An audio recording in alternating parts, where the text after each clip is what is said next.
Hey guys, it's Alex O'Neill for the last Alex Talks. Let's talk about E3.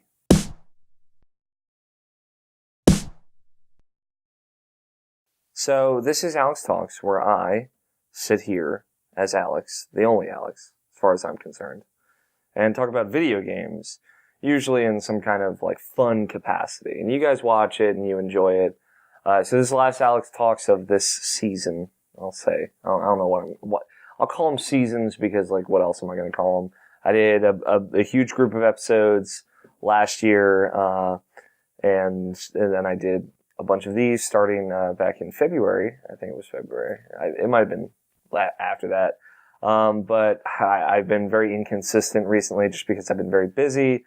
So I thought, after E3, once we get a bunch of crazy announcements, that's when it'll be time to just take a break from Alex Talks. I'll come back at some point when I have more time. But I'm going back to school soon and blah, blah, blah, life, personal life, freelance writing. It's taking a lot of my time, and I didn't even do one on Tuesday of this week, and I didn't do one I just forgot last Friday because I had been on vacation and I was late last week. I've just been a mess, and I'm sorry that these have been inconsistent for the past few weeks, but this is it. I'm doing it. I'm doing the special one with the nice camera as opposed to my webcam on the desk with my laptop.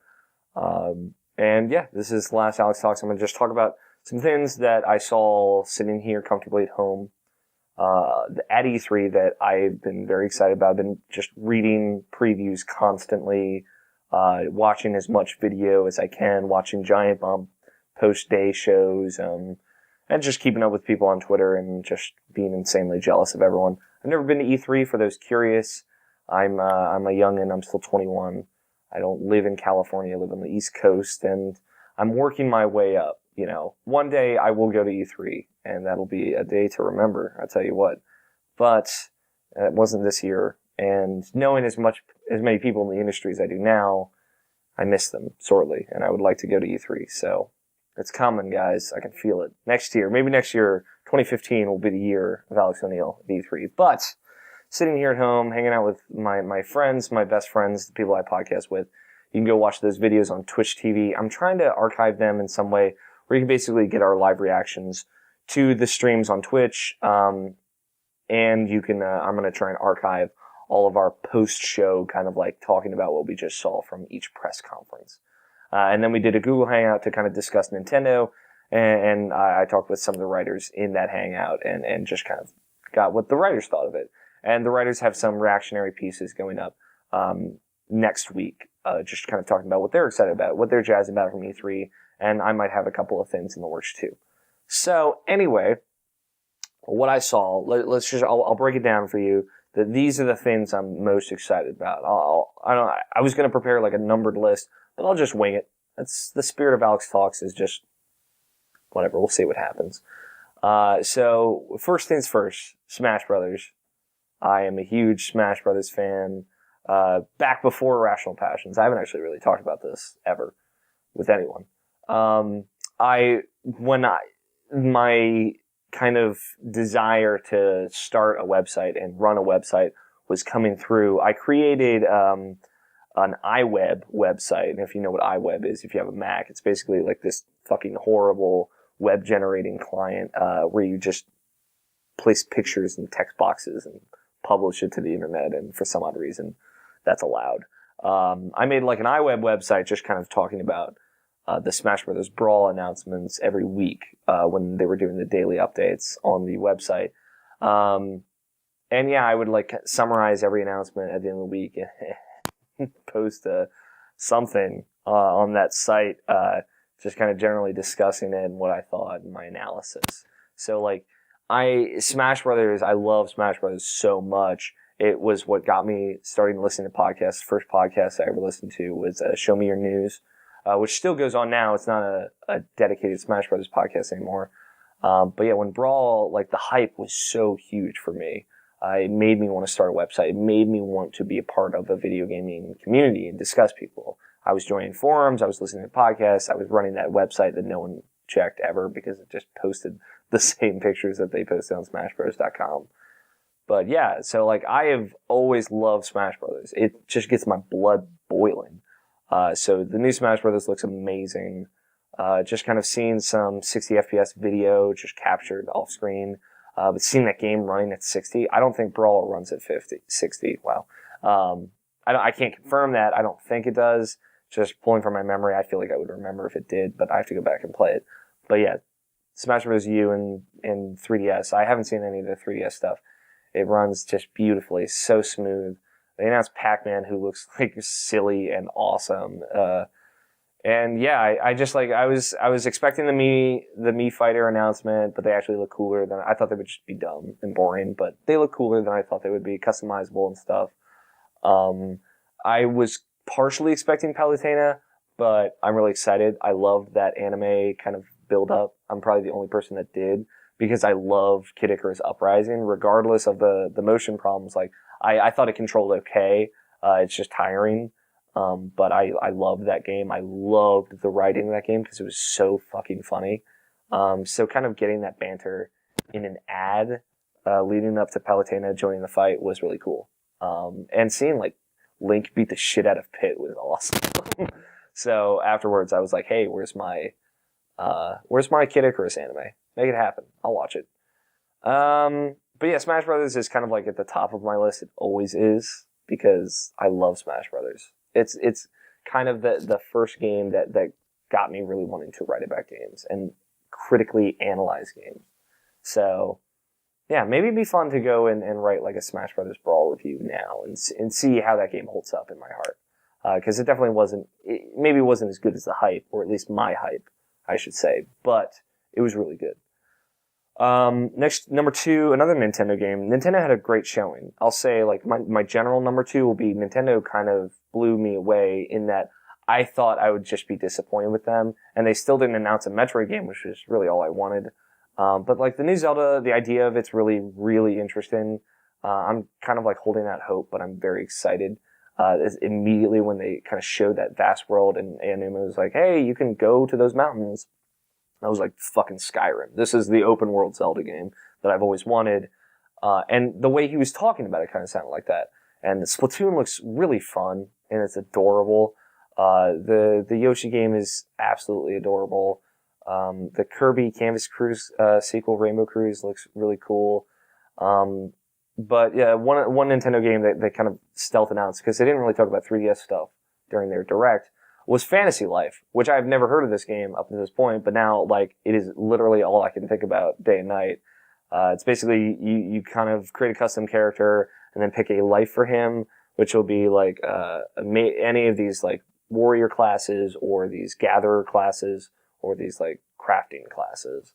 And it just sounds really awesome. Like, you play a class, you learn traits from that class. Like, if you play a paladin, you learn how to use a sword at some point, and then you can change lives and become like an alchemist, and you can still retain your sword and you can go out and fight, but now you can craft potions as well. And it's got like a vast open world and a bunch of RPG elements, and it's like over 200 hours, people were saying, of just like time sunk into it, and they haven't finished it.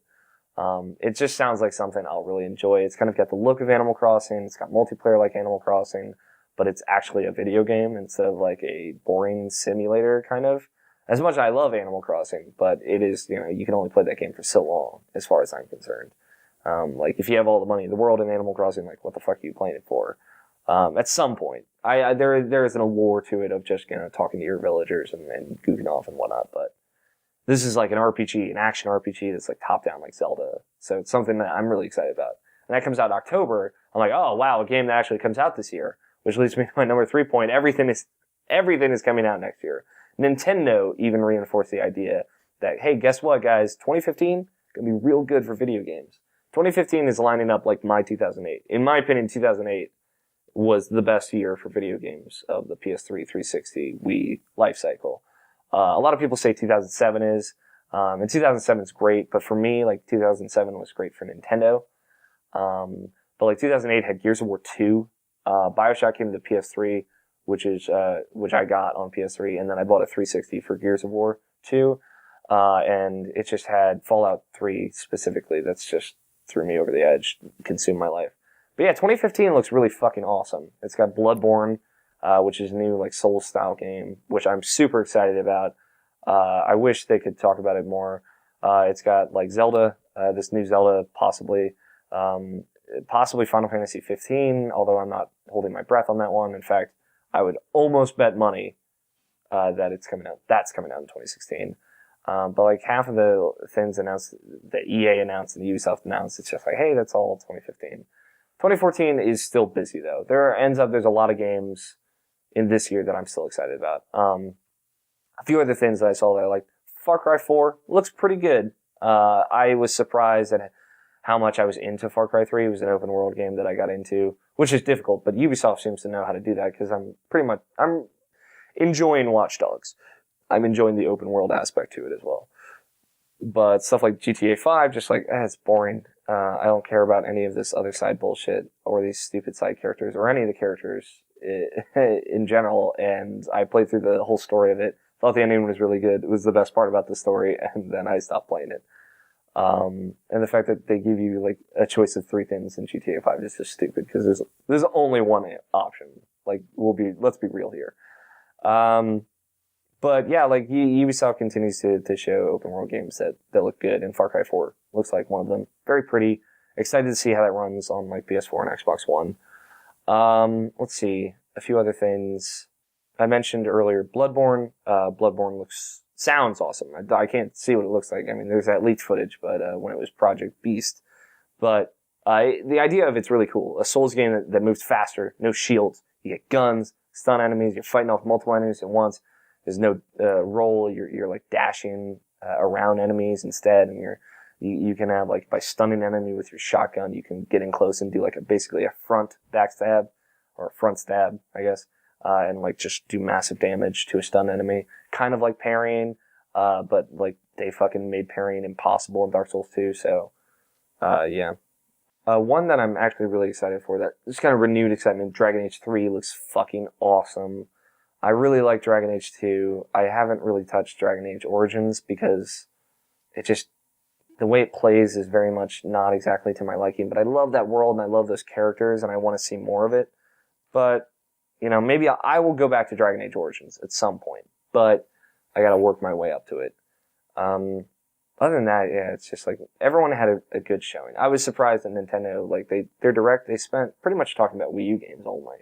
And good, that's the right thing to do. It was very much against what I thought they would do. Like, I thought they would just kind of spend half and half and ignore it, but, they did the right thing of just focusing on Wii U games. Here are a bunch of really cool Wii U games. They announced a new IP, which, a lot of people wanted. And Miyamoto's like working on things to make the gamepad really cool. And that Star Fox thing, whatever it ends up being, whatever kind of Star Fox games it ends up being, could be really awesome. So E3 got me really jazzed, but it got me jazzed for next year. There's a lot of good stuff coming out in October of this year. Everything is coming out in October. I'm probably going to play Hyrule Warriors. I'm definitely going to play Fantasy Life. I'm going to play Dragon Age 3.